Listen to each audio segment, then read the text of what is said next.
¿Cómo están? Estamos aquí con Priscila, economista jefe de Pintual, y Fernando, portfolio manager de los fondos de Pintual, en un nuevo capítulo de FinTalks. Y hoy vamos a hablar de la visión de mercado de este segundo semestre. Hola Pri, hola Fernando, ¿cómo están? Hola, Demi, Hola. ¿bien y tú? Muy bien, gracias. ¿Y tú? Bien. Buenísimo. Bueno, empecemos, Pri. ¿Por dónde? ¿Por dónde partimos? ¿Por dónde partimos? ¿Por la economía global, te parece? Me parece, cuéntame. Que ha andado súper bien y, bueno, como siempre nos vamos a enfocar un poco más en Estados Unidos por ser pues el país que determina los retornos, ¿no? Claro. de los mercados. Y en general en Estados Unidos ha habido buenas noticias por parte, o sea, de actividad, ¿no? La economía se desaceleró un poco desde el ritmo impresionante que vimos a finales del año pasado, pero sigue bien sólida, sostenida por un consumo que sigue muy fuerte, un mercado laboral que también está muy fuerte.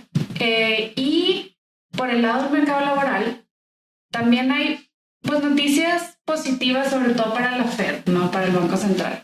¿Por qué? Porque el mercado laboral se ve que se ha estado relajando y que ya sigue muy fuerte, pero no están en este ritmo sobrecalentado que estaba hace 2 años o incluso un año, ¿no? Y por el lado de la inflación, las noticias no son tan súper buenas noticias, por lo menos para las tasas que siguen muy altas. ¿Por qué? Porque la inflación se ha visto que sigue muy persistente, no ha podido bajar. Esto es en general en muchos países, te diría que en la mayoría de los países, pero sobre todo también en Estados Unidos, porque pues los servicios no es tan fácil que baje la inflación, etcétera, pero sí se ven avances, ¿no? Y bueno, dicho esto, ¿qué se viene? ¿No? ¿Qué se viene con la Fed también, dado que esta inflación quizás no ha caído tanto como se esperaba? Como se esperaba, claro, sí está cayendo, pero no tanto. Yo creo que se viene una economía que va a seguir fuerte, pero se va a desacelerar gradualmente. ¿Por qué? Por una parte, y esta es una parte muy importante, y de hecho por ahí tenemos una gráfica, Paul, si me ayudas, porque los consumidores en Estados Unidos ya agotaron los ahorros que habían acumulado durante los estímulos de la pandemia, ¿no? Claro. Notable todo lo que duraron esos ahorros. Increíble, claro. Ojalá fuera como el consumidor americano. Es que también fueron gigantes. Fueron muchos. Fueron muchos. Pero sí hay estimaciones de que esos ahorros ya no están, ese efectivo acumulado ya no está. O sea, ahora están empezando a endeudar. Claro, exacto. Ahora parte del consumo que hemos visto ha sido financiado por deuda, que eso no es sostenible como en el largo plazo. Eso, y también los salarios nominales se han empezado a desacelerar, como dije. También el mercado laboral ahora está un poquito más, menos apretado, por decirlo de alguna forma. Entonces se ve que hacia adelante se va a ir desacelerando la economía de Estados Unidos, pero esto se espera que sea algo gradual. Ahora, el lado positivo de esto es que, bueno, positivo siempre porque estamos hablando de tasas de crecimiento que son igual positivas y sólidas. Pero además esto va a ayudar también a que la inflación siga desacelerándose. Entonces esperamos que siga bajando la inflación y esto eventualmente va a dar espacio a la Fed de que por fin comience a recortar sus tasas.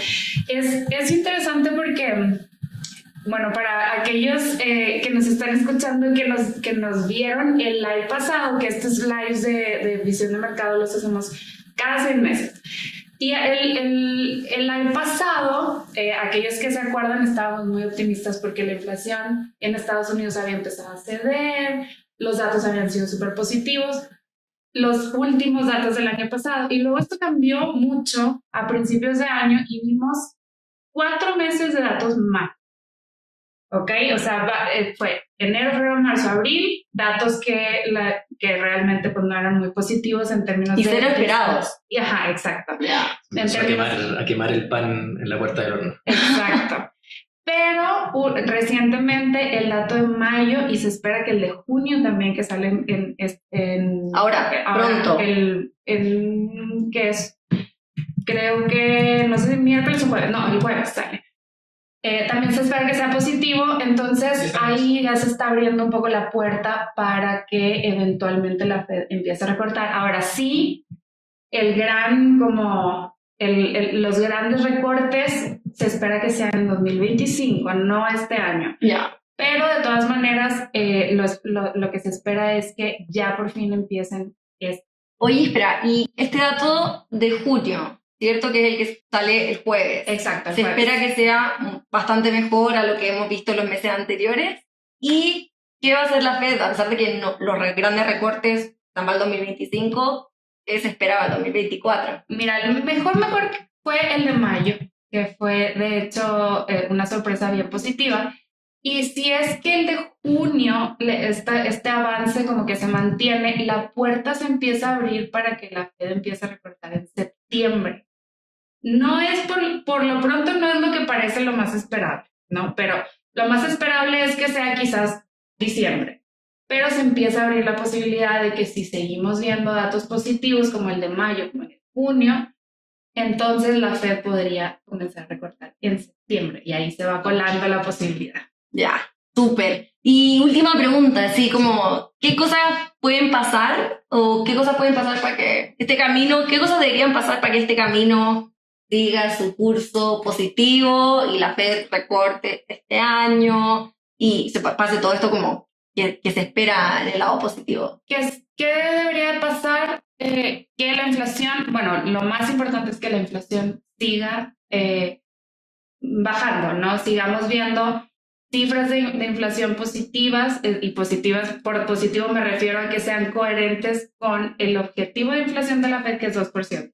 Y esto significa que estén alrededor de inflaciones mensuales de alrededor de 0,2%, ¿no? Mes con mes. Eso es el principal factor. Ahora, obviamente que entra también, acordémonos que la Fed tiene un objetivo dual, entonces entra también el hecho de que la economía y el mercado laboral sigan mostrando señales de que se están como enfriando. Oye, Pri, este año también pasa otra cosa muy importante en Estados Unidos. Y aquí tenemos una pregunta al público, Paul, si me puedes ayudar, que tiene que ver con las elecciones. Chucha, las elecciones. Y ha estado bastante polémico, o sea, han salido noticias, el debate fue todo un tema. Entonces, ¿qué impacto puede tener esto? Cuéntanos un poco.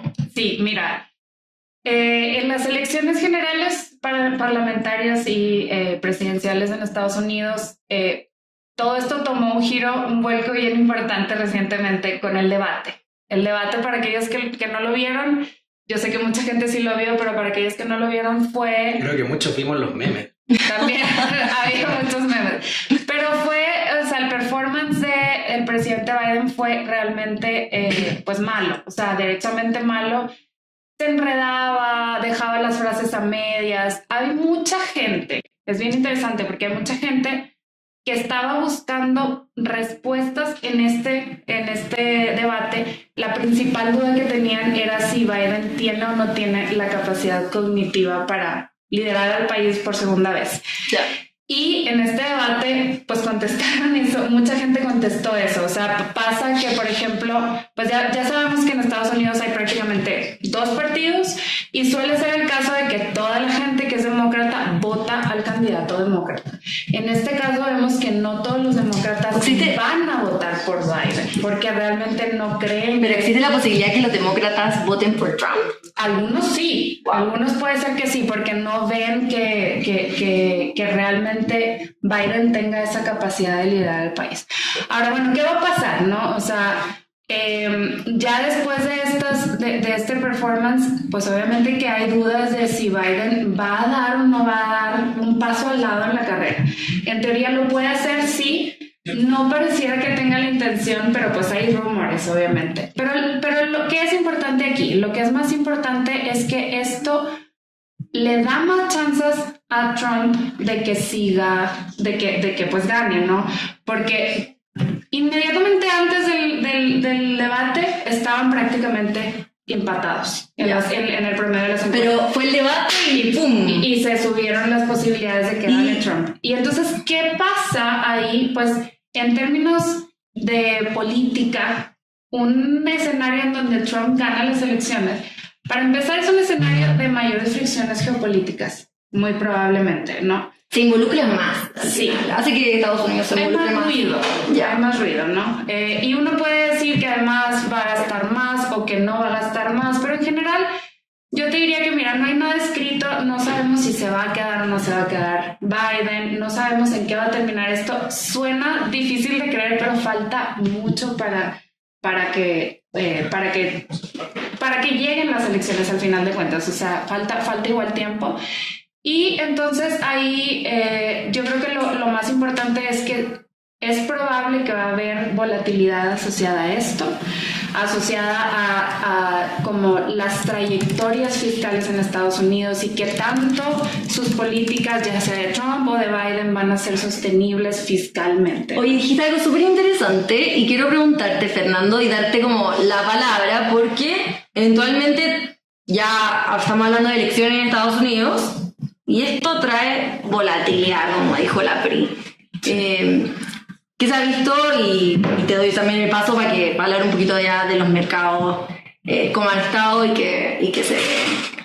Sí. ¿Se escucha bien ahí? ¿Sí? Vamos bien. Ok. Sí, a ver. Vamos de arriba para abajo. Ha sido un muy buen año. Un muy buen primer semestre. Los principales índices accionarios han tenido una muy buena rentabilidad, lo cual es bastante sorprendente considerando que el año pasado fue un muy buen año.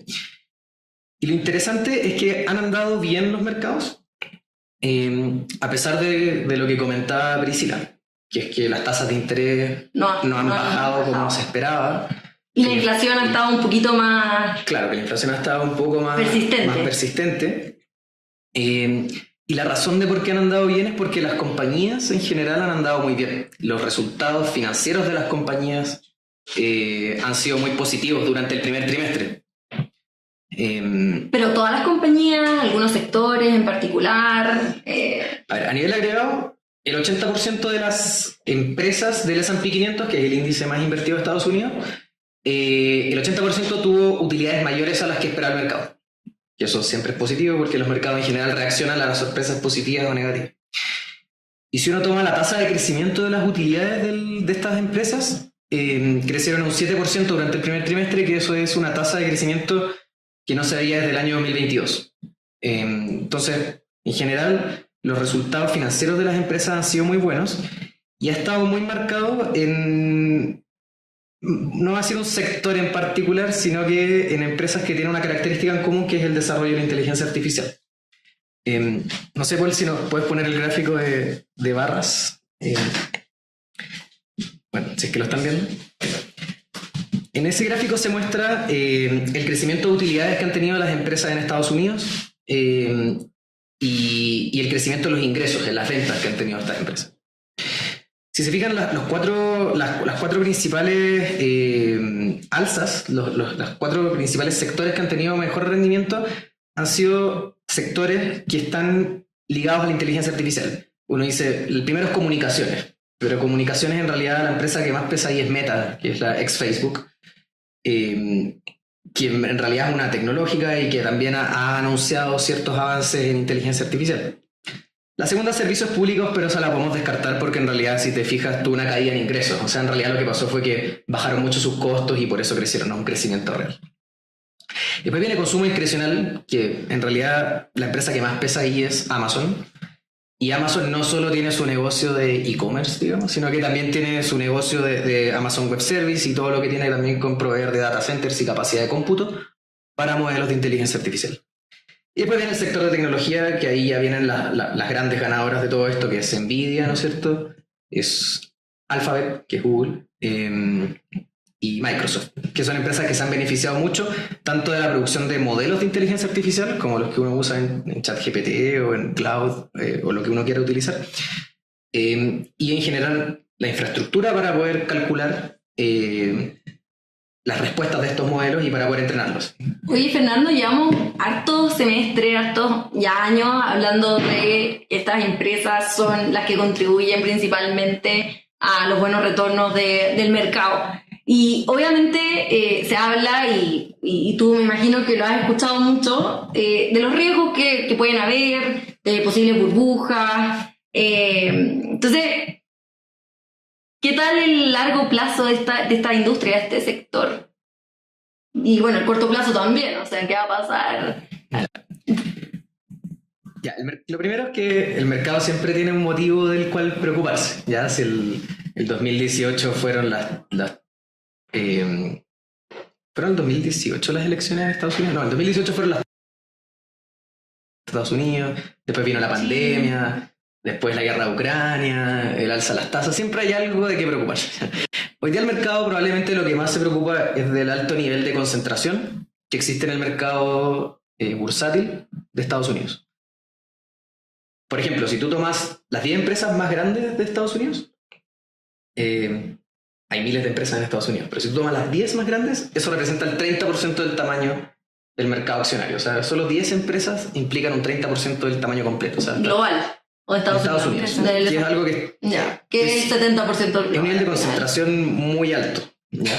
¿Ha estado tan concentrado antes? Sí, pero es un nivel alto. Y todas estas empresas, si uno le hace doble clic, son estas empresas que comenté recién, las Magnificent Seven, que son, de nuevo, las grandes tecnológicas de Estados Unidos, Nvidia, Google, Microsoft, Apple, etc. Entonces la pregunta es, bueno, si este nivel de concentración es realmente un riesgo para el desempeño de los índices accionarios. Bajo nuestra perspectiva, nosotros creemos que es un riesgo que está bastante controlado. ¿Ya? En primer lugar, igual son empresas... Lo importante es que son empresas sólidas. ¿Ya? O sea, estamos hablando de empresas que tienen balances súper sanos, que tienen bajos niveles de deuda, que tienen altos niveles de caja, que además tienen una fuerte diversificación.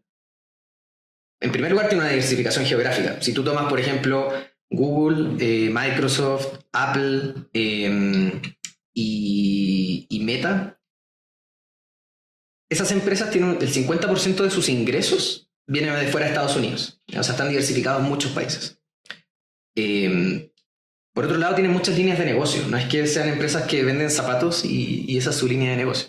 ¿Ya? Acá Google tiene una línea de ingresos por publicidad, pero también tiene una línea de ingresos por servidores, por servicios de hardware. Lo mismo sucede con Amazon. Amazon no solo tiene su servicio de e-commerce, sino que también tiene su servicio de Amazon Web Service, etc. Pero Prime. lo más importante, ¿sí? Que Prime también. Amazon Prime. Claro. Sí. Ahí las series, Casi para no sé. de las series. Y lo más importante. Sí. Lo más importante, en realidad, no es solo que son empresas sólidas, sino que desde un punto de vista financiero, sino que además tienen ventajas competitivas que son súper relevantes. ¿Ya? Y aquí quiero hablar un poco de algo que se le llama incumbencia, ¿ya? Que es básicamente la ventaja que tienen estas compañías por ser muy grandes y por tener una posición dominante. Es lo que Warren Buffett le llama el moat. No sé si lo han escuchado antes, el concepto moat. A ver, cuéntanos para que todos lo escuchen. Bueno, moat es un término que acuñó Warren Buffett para describir las empresas que tienen fuertes ventajas competitivas. Moat es la zanja o la fosa que tienen los castillos medievales. Entonces, mientras más ancha Ahí es donde esa... pasaban los O sea, si venían... cocodrilos, claro, y se caía la princesa. Entonces, si vienen los vikingos y la fosa es muy grande, ese castillo tiene una muy buena defensa. ¿Ya? Con las empresas pasa lo mismo. Hay algo que se llama moat, que es básicamente esta incumbencia, que son las ventajas competitivas o comparativas que tienen estas empresas versus la competencia. Y estas Magnificent Seven, estas empresas tienen un moat muy alto, tienen una fosa, una zanja muy grande. ¿Ya? En primer lugar, su marca es reconocida en todo el mundo. O sea, alguien que le entra a competir a Google, que le entre a competir a Apple, que le entre a competir a Meta, es muy difícil, porque su marca ya es muy reconocida entre todos los consumidores. Por otro lado, como les había dicho antes, como tienen tanta caja y tienen estados financieros tan sólidos, pueden destinar un mayor porcentaje o una mayor cantidad de plata al final en investigación y desarrollo. Por lo tanto, en general, cuando salen tecnologías nuevas, tecnologías disruptivas, innovaciones, son los primeros en adoptarlas. Además de que tienen el mejor capital humano, porque como tienen buenos estados financieros, pueden atraer además con buenos salarios, con una buena cantidad de talento. Además tienen efectos de red. Como tienen una gran cantidad de usuarios, eso les genera de por sí un valor agregado a las empresas que hace que sea muy difícil entrar a competirles. Entonces, por ejemplo, si todos sus amigos tienen Instagram y sale una red social nueva... complicado Instagram. cambiarse a otra red social si todos tus amigos claro, usan Instagram. Independiente de que la app sea mejor, sea más rica, lo que uno quiere, el hecho de que tenga esta red... De hecho, me acordé, no sé si se acuerdan de una app que se llamaba Be Real.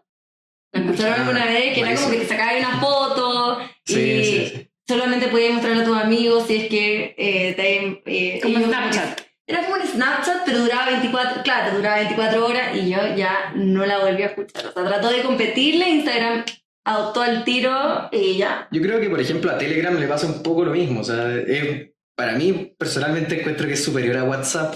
Pero claro, si todos tus amigos tienen WhatsApp... Es difícil que uses mucho Telegram. Y ese es el ejemplo de Meta. O sea, Meta tiene Instagram, tiene Facebook, tiene WhatsApp. Y todo eso, es solo el hecho de tener esa red le genera una ventaja competitiva que hace que es muy difícil que entren competidores.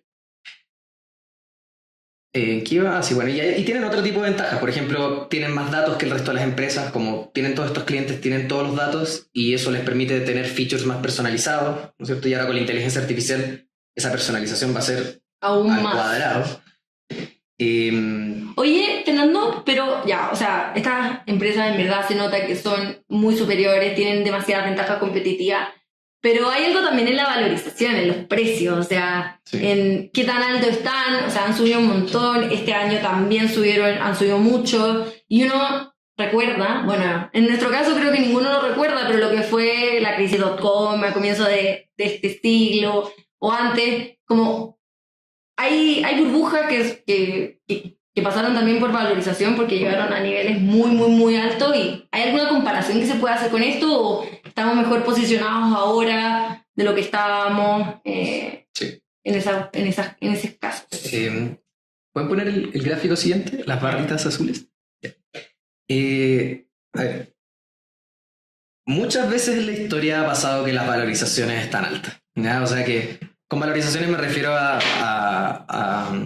al precio que uno paga por cada unidad de utilidad, ¿ya? Lógicamente uno quiere pagar poco porque así obtiene utilidades más baratas. Otra forma de verlo es que es la cantidad de tiempo que tú necesitas para recuperar tu inversión dado el nivel de utilidades de hoy día.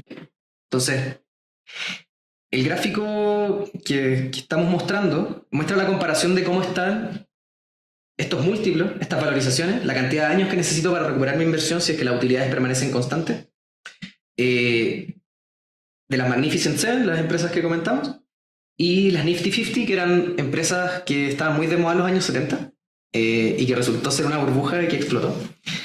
Y también con las empresas de la crisis .com de los años 2000, que eran empresas tecnológicas, y las comparamos entre las tres.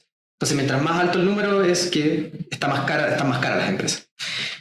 Entonces, por ejemplo, en el caso de las Nifty 50, en la época del pic de la burbuja, tú necesitabas 41 años para recuperar tu inversión. En el caso de las .com, tú necesitabas 73 años para recuperar tu inversión. Y si tú comparas eso con cómo están hoy día estas empresas, tú solo necesitas 37 años para recuperar tu inversión. Todo esto suponiendo que no hay crecimiento. Pero eso es algo debatible porque sabemos que estas empresas están creciendo fuertemente. O sea, Nvidia, por ejemplo, ha crecido, pero astronómicamente en los últimos 2 años. Entonces, esto nos hace pensar que en realidad, mira, puede ser un número alto, 37 años es alto, pero igual ni siquiera es tan alto comparado con sus medias del último ciclo económico. Y no está ni cerca de estar como en la crisis .com o como las Nifty 50 en el pasado. Entonces, por lo menos desde una perspectiva de valorización, no pareciese haber una burbuja. Y si eso uno le suma a esto que te digo, que son empresas sólidas, con buenos estados financieros, con buenas ventajas comparativas, no debiese haber no es evidente que hay una burbuja en estos niveles de valorización. Y de hecho, algo interesante es que todas estas compañías, o la mayoría, eran compañías que estaban en la crisis .com. Que sobrevivieron. Sí, que sobrevivieron. O sea, Google, Microsoft, Amazon.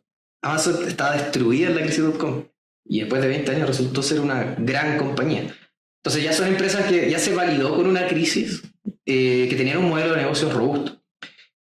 Y las Nifty 50, de hecho, que son más antiguas, igual hay compañías o sea, muchas de esas compañías también surgieron. O sea, estas cosas, hay burbujas que pueden ser correcciones de mercado, pero que en realidad se llevan a muchas empresas que son muy buenas y que en el largo plazo terminan rindiendo. Y que si uno ve la rentabilidad después, incluso de las Nifty 50, ha subido. Las Nifty 50 estaban McDonald's, estaba Pfizer, estaba Johnson & Johnson, IBM, que son empresas que anduvieron muy bien los siguientes 50 años. Entonces, tampoco es como pensar, ha subido mucho la bolsa, en realidad está súper cara. No, en realidad, mira, los múltiplos están razonables, las empresas tienen modelos de negocios sólidos, son empresas que tienen un track record grande, que han sobrevivido a otras burbujas.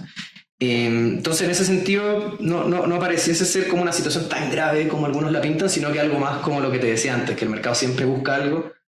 Alguna justificación para el riesgo. Oye, me quedé justo, hay una pregunta de público que está muy relacionada con eso, que igual ya Fernando contestó parte de, pero que dice, es recomendable, esto es de Alexis Valentina Aravena, que le mandamos saludos, espero que nos esté viendo, y dice que sí es recomendable y cómo hacer para entrar en inversiones a portafolios de alto riesgo en tiempos de máximos históricos, tanto en el ámbito local como en el internacional, que justo estamos hablando de que las valorizaciones están altas, que han dado muy bien la bolsa. Bueno, hace que fue unos días tocó máximos históricos.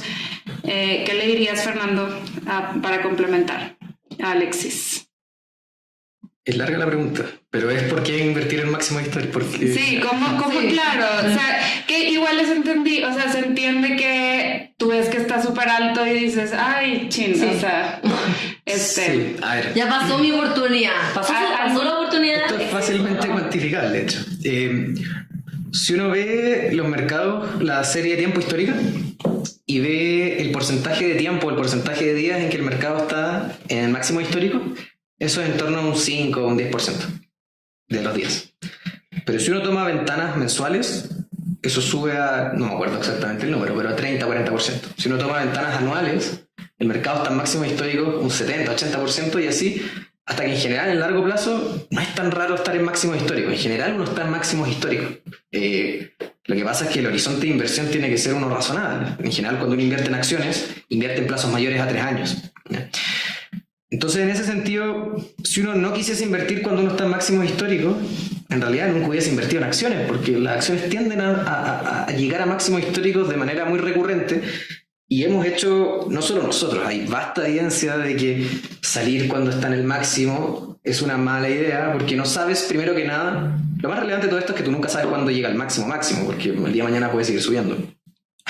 Y el problema es que incluso si logras salir en el punto óptimo, no sabes cuándo volver a reengancharte, porque hay correcciones todo el tiempo. Entonces, la evidencia demuestra que en general la gente que hace eso tiene peor rendimiento, 1. 2, el mercado usualmente está en máximo histórico, por lo tanto no es un buen argumento decir que estamos en máximo histórico, hay que vender.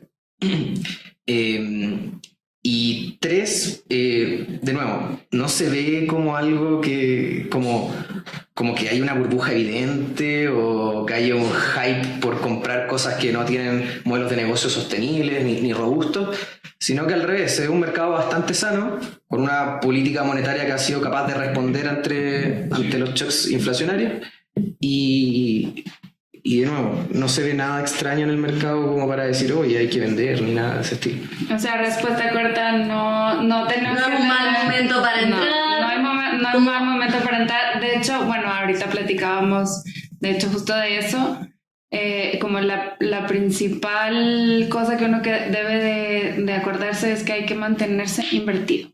Y hay una frase muy buena que el otro día me la dijo, la leí de nuestro compañero Leo, que el mejor, y esta una frase muy, muy, muy conocida, pero me la recordó él: el mejor momento para invertir fue ayer y el segundo momento mejor es hoy. Esa pregunta es interesante porque ¿cuánto tiempo llevamos haciendo estos lives? 3 años. Y en todos los lives nos preguntan, ¿está máximo histórico? ¿Debería vender? Y live siguiente el mercado recupera el máximo histórico ya. Hubo un año malo, el 2022. pero después rápidamente recuperó el 2023. O sea, ¿cuál hubiese sido tu capacidad de saber que el mercado iba a rebotar en 4 meses? Y especialmente estos fondos que están pensados para plazos largos, o sea, aguantarse un año y después ver cómo vuelve a tocar máximo histórico. Oye, ¿y el largo plazo? ¿Cómo se ve? O sea, obviamente las acciones siguen siendo un buen vehículo para invertir en el largo plazo, pero ¿qué drivers deberíamos ver? ¿Qué tensión, hay ciertas tensiones? ¿Qué pasa con la población también? Bueno, de hecho eso tiene harto que ver con lo que estábamos hablando. O sea, al final los mercados no suben porque sí, los mercados suben porque las utilidades, por las compañías que componen al mercado generan utilidades y esas utilidades crecen con el crecimiento económico. Entonces, mientras la economía crezca en el largo plazo, las acciones en el largo plazo tienen que tener una tendencia al alza. ¿Okay? Ahora, hoy día, como decías, hay dos tensiones. ¿Ya?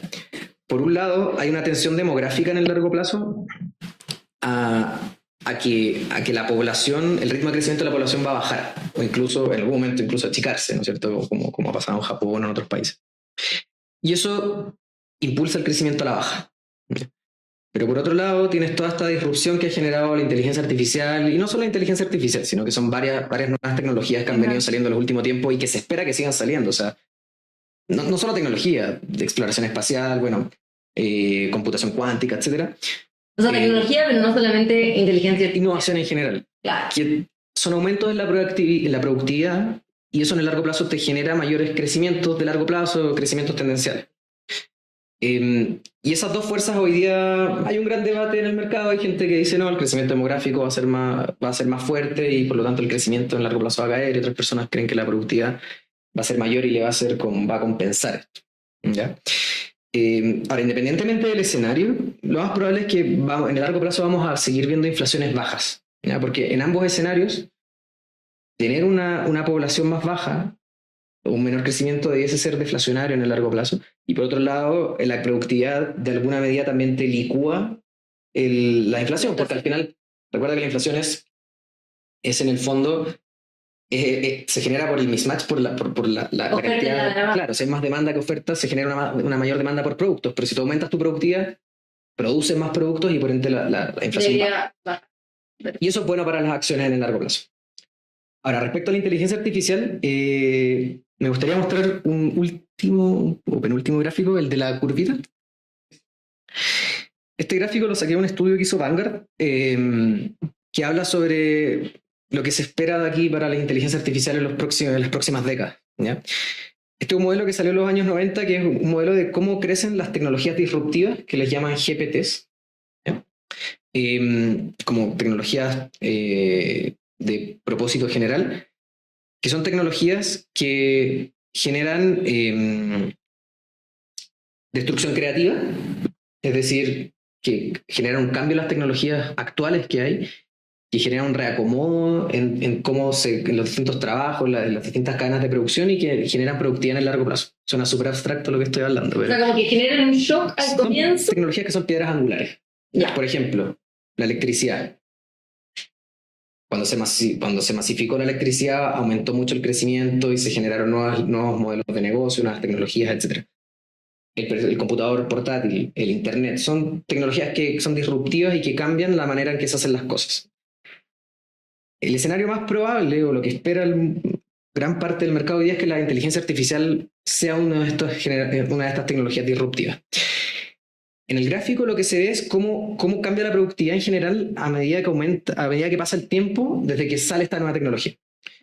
En el gráfico se muestra el ejemplo de cómo funcionó con la electricidad, ya que al principio salieron las primeras plantas hidroeléctricas a fines del 1800, y que apenas salen las primeras plantas hidroeléctricas, cae la productividad.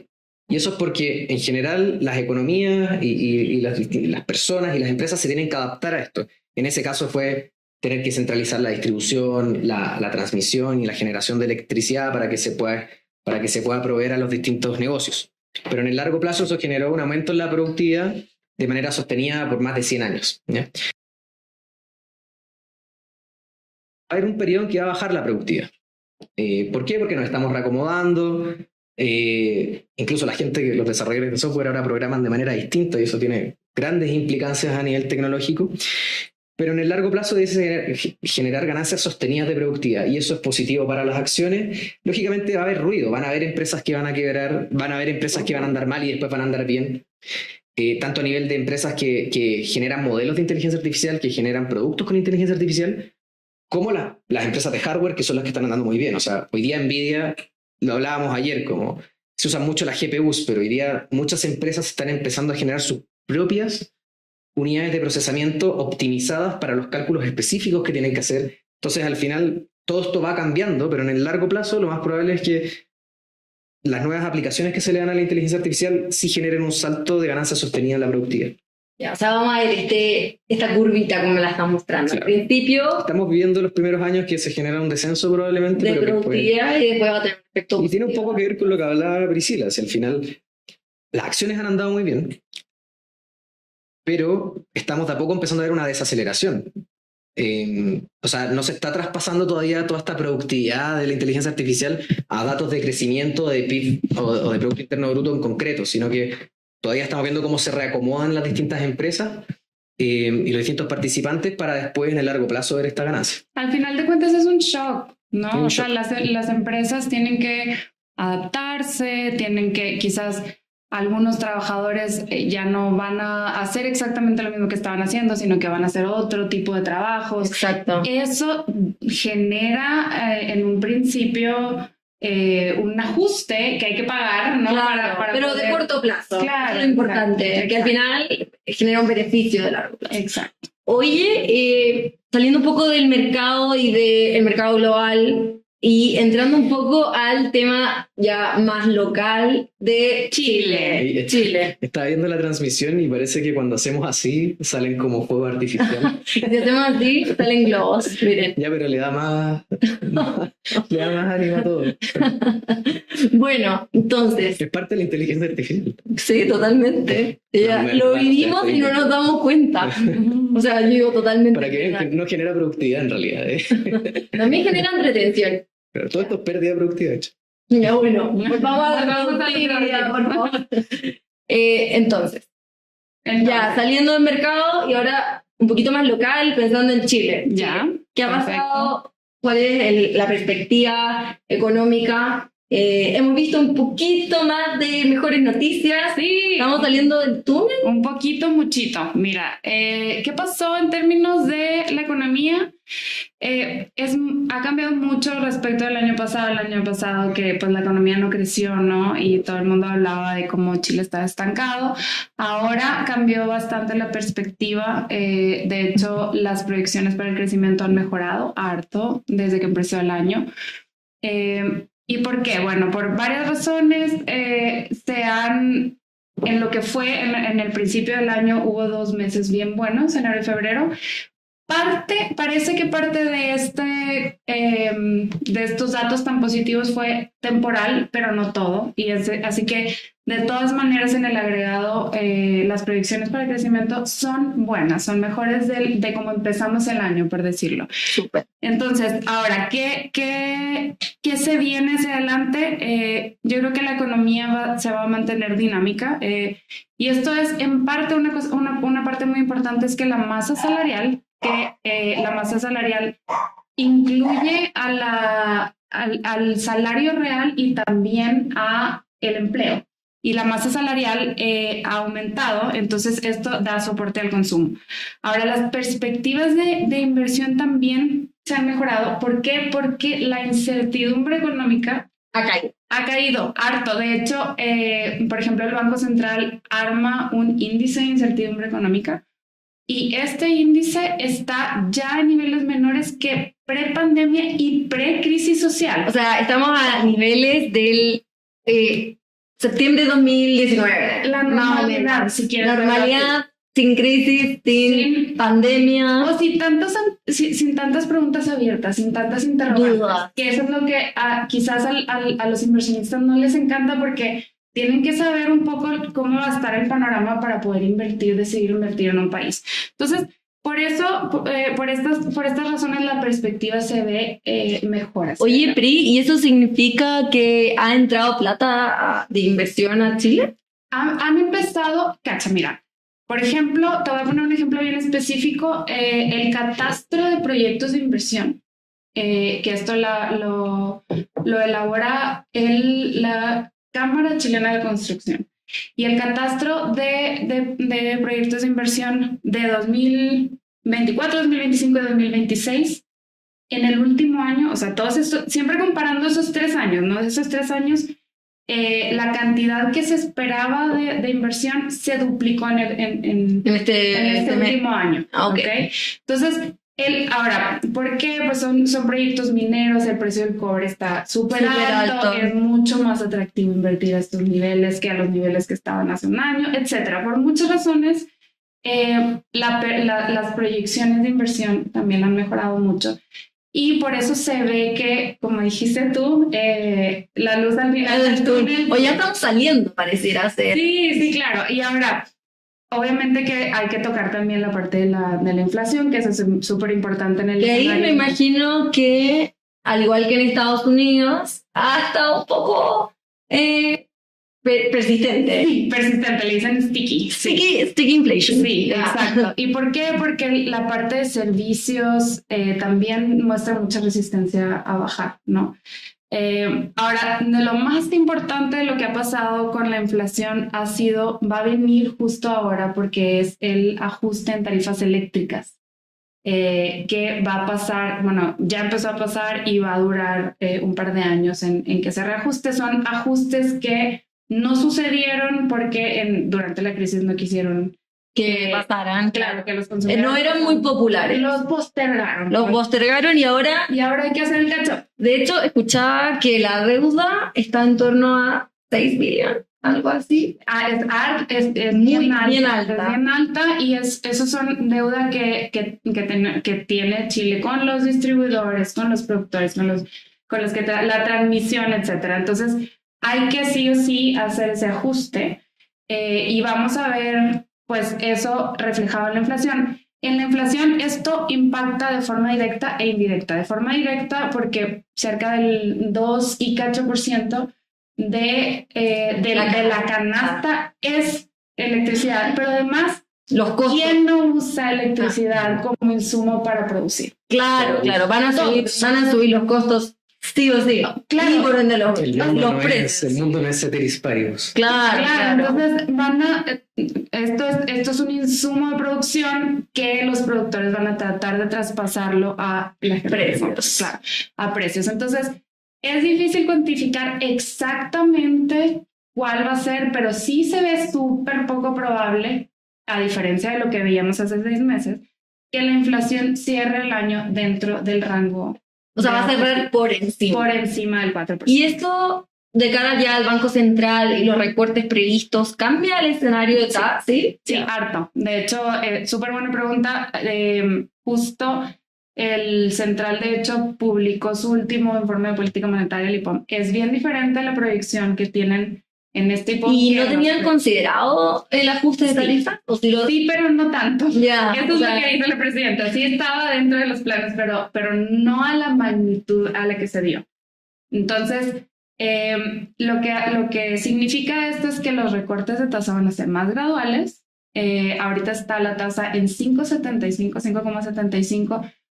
Y las últimas minutas del Central dejan claro que la idea es recortar una vez más. Entonces, durante el 2024. Durante este año, entonces va a cerrar la tasa alrededor de 5.5% y en 2025 la idea es seguir recortando la tasa, pero de forma bien gradual, mucho más gradual que antes. Entonces, se esperan alrededor de 4 recortes ponte tú un acumulado de 1 punto porcentual de recortes en 2025 y también eso es menor de lo que se esperaba antes. Todo el escenario cambió muchísimo, mucha parte por el tema de las tarifas. Oye, y volviendo al tema del crecimiento, hablamos un montón con Fernando de la inteligencia artificial y así una pregunta un poco loca puede ser, pero ¿Chile tiene algún potencial para jugar dentro de mundo ahora? No, cero loca. De hecho, es el tema hot del momento. A ver, cuéntame. Me cuento, de hecho, que hace que fue un mes y cacho, no, Fernando, no sé, fue el Chile Day en Nueva York y fui. Y fue el tema a discusión. Yeah. ¿Cómo juega Chile un rol en la ola de inteligencia artificial? Y aquí hay otra buena noticia, que es que Chile tiene un potencial que casi ningún país tiene. ¿Por qué? Cacha. La inteligencia artificial, la tecnología en sí, es muy intensiva en electricidad, en energía, ¿no? En energía en general.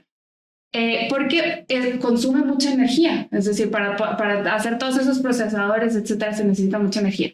Pero no puede ser cualquier energía, porque las principales empresas que están detrás de esta ola tomaron compromisos de emisiones. O sea, compromisos de sustentabilidad y Claro. medio ambiente. No puede ser energía sucia, ¿no? Ok. Puedes poner una planta petrolera. Claro. Ya. O sea, lo van a ver mal los inversionistas, e incluso ellos mismos no lo pueden hacer porque ellos tomaron esos Y Chile tiene una súper ventaja. tiene una capacidad para generar más energía y que sea energía verde, que sea energía sustentable. Y entonces ahí, claro, o sea, es el como bright spot, un poco como el país que puede estar si se dan las condiciones necesarias, que puede jugar un rol muy importante en esta ola de inteligencia artificial. Es un potencial, hay que ver si se materializa o no, pero al menos tiene ese potencial, tiene esa capacidad que no cualquier país lo puede tener, lo tiene, ¿no? Bueno, por cierto, aprovecho de contarle a los que nos están escuchando, es que el 23, 24, 25 vamos a hacer una hackathon Pintual junto a OpenAI. Todavía hay postulaciones abiertas y pueden ver la página iaenchile.com para que vean también y que lo estamos viviendo. O sea, esta ola ya, o sea, como que la vimos en carne propia. Exacto. Oye, volviendo al tema de la inflación, quisiera preguntar un poco también por el dólar. Ya, y aquí no sé si Pri o Fernando quisiera responder un poco de las tasas. O sea, ahora el Banco Central ya cambió un poquito su perspectiva, está, ¿cómo se dice? Un poco más hawkish, ¿cierto? Más hawkish. Y eso puede que tenga un impacto en el tipo de cambio. Sí. ¿Podemos poner la imagen de la rentabilidad de los activos chilenos? Es la penúltima imagen. En ese gráfico se muestra cómo han andado los distintos activos chilenos, las acciones, el tipo de cambio y la renta fija durante este año, comparados con su equivalente en el mercado global. O sea, las acciones globales versus la bolsa chilena, las monedas emergentes versus el peso chileno y los bonos locales versus los bonos internacionales. Y en general el comportamiento de los activos chilenos este año ha sido mixto, ¿ya? Por un lado, las acciones no han andado tan bien en el relativo, o sea, claro, han subido un 5%, pero 5% para las acciones no es tanto, pensando que la TPM está casi el 6%. Y mientras que las acciones globales han subido un 21%, o sea, en realidad la bolsa chilena no ha andado muy bien este año. Por el lado del tipo de cambio, tampoco hemos andado muy bien. El peso chileno se ha depreciado más este año que las monedas emergentes, y lo que se han dado mejor que el resto del mundo ha sido la renta fija chilena. Ya, los bonos chilenos, los instrumentos de deuda, han dado mejor que los mismos bonos, pero extranjeros. Y esto es en parte porque el central recortó agresivamente, ¿cierto? Exacto. O sea, el tipo de cambio y la renta fija han tenido ese comportamiento porque el Banco Central como empezó recortando de manera muy agresiva, mientras que la Fed tomó un camino totalmente divergente. Y otros emergentes tampoco, por ejemplo, México. No, tampoco México ha bajado. Eso generó que el diferencial de tasa, o sea, la tasa chilena respecto a la estadounidense, se comprimiese mucho. Eso hace el peso chileno menos atractivo, se depreció mucho. Y por otro lado, la renta fija anduvo mejor que la renta fija internacional. ¿Ya? O sea, básicamente, el comportamiento de los activos chilenos hoy día lo único que refleja es la divergencia entre la política monetaria local versus la internacional. Ahora, en general, nosotros creemos que la renta fija va a seguir pasando por buenos momentos. le falta, no, todavía no ha mostrado todo su potencial los instrumentos de renta fija local. Hoy día uno puede, si ve el mercado de bonos del gobierno de Chile, NUEF, que es el mercado más líquido de bonos, o sea, el instrumento más líquido probablemente de renta fija en Chile, uno encuentra tasas de UF más 3%, UF más 2,5%, y que son instrumentos de muy bajo riesgo. ¿Ya? Y eso es una tasa muy alta. O sea, si uno saca todo lo que pasó después del COVID y le pregunta a un inversionista, a mi yo del pasado, del 2019 o del 2018, y me ofrecen un bono UF más 3%, probablemente lo compraría con los ojos cerrados. Entonces, lo bueno de esto es que este nivel de tasas alto genera muy buenos rendimientos para la renta fija local de cara al futuro, porque esto se transmite al final no solo para los bonos de gobierno, sino que también para los bonos corporativos y para los fondos de renta fija en general. Tiene otras implicancias negativas para la economía local, como que las tasas de los créditos hipotecarios siguen altas y cosas de ese estilo. Por otro lado, hemos visto que también había un mayor apetito por inversionistas por estos fondos con un poco más de duración, con un plazo más largo. Ha habido un movimiento de plata, de flujo, desde depósitos a plazo a fondos conservadores, y eso le está ayudando a generar tracción, a generar muy buenos rendimientos en la renta fija local. Y por el lado del tipo de cambio, a ver, sería irresponsable decir que va para arriba o para abajo, porque en realidad no tenemos la bola de cristal, ni nosotros ni nadie. Ni nadie. Lo que sí puedo decir es que hay el Banco Central ha hecho algo que le genera dos cotas, una cota inferior y una cota superior, le genera un rango. Por un lado, cada vez que el tipo de cambio se ha depreciado mucho, cuando el tipo de cambio cada vez se acerca a 1.000 pesos del dólar, el Banco Central lo hemos notado incómodo, ¿ya? Se ve muy incómodo con el traspaso de la depreciación a la inflación, sobre todo ahora que está pasando por una época de mayor cautela. Entonces, ante cualquier depreciación, probablemente el instrumento que elija nuevamente va a ser la política monetaria, va a ser endurecer su discurso respecto a la trayectoria futura de la TPM, y va a hacer que no se deprecie el tipo de cambio probablemente. No va a querer que pasen, sobre todo por la coyuntura de nuevo que estamos pasando. Y por el lado de abajo, algo que venimos hablando hace algún tiempo es que Chile está con un nivel muy bajo de reservas. El Banco Central tiene un nivel muy bajo de reservas internacionales comparado con países de la región y con economías emergentes en general. De hecho, el año pasado el Banco Central había empezado su programa de compra de dólares, estaba comprando dólares para reponer reservas, pero tuvo que cortar el programa de compra de nuevo por los efectos de la depreciación probablemente y cosas de ese estilo. Entonces aquí ya es una apuesta, pero me parece que bastante en línea con lo que ha venido haciendo el Banco Central, que es que probablemente si vemos una apreciación significativa, el Banco Central va a empezar a reponer reservas, porque el Banco Central no solo tiene, si bien no tiene una política cambiaria como de bandas. Claro, de un precio objetivo del dólar ni nada de ese estilo, sí tiene una política de estabilidad financiera. Y un país con bajas reservas ha demostrado ser o ha implicado que el tipo de cambio se ha vuelto muy volátil. O sea, una economía que tiene bajas reservas hace que sea una economía más vulnerable, sobre todo una economía abierta como la chilena, y eso ha generado que el tipo de cambio se vuelva muy volátil. Y yo creo que el Banco Central está preocupado de eso, entonces probablemente... Pero más por el lado como de estabilidad financiera. Claro, en algún momento, cuando tenga espacio, va a reponer esa reserva. Claro, y de hecho ni siquiera, o sea, no es especulación esto, el Banco Central mismo hace un par de años dijo que estaría más cómodo teniendo un nivel mayor, claro. Oye, gracias por contarnos un poco lo que estaba pasando ahí. Vámonos ahora a hablar ya de los fondos, de qué tal ha sido este semestre, qué se espera un poco al futuro. Hay un gráfico ahí, Paul, sobre la rentabilidad de los 4 fondos durante el 2024. El último gráfico. El último. Y... No, pues no es el... No se me salió el pop, pero no es el último. Es... sí es. Tú tienes permiso para decir pop. Bueno, han estado bastante buena la rentabilidad este 2024 y nos pueden contar un poco como el panorama de los fondos durante este año. Ya, a ver. Lo que comenté al principio, ha sido un muy buen año. Lógicamente, nuestros fondos, como invierten en acciones diversificadas en el mundo, han sido partícipes de este buen rendimiento.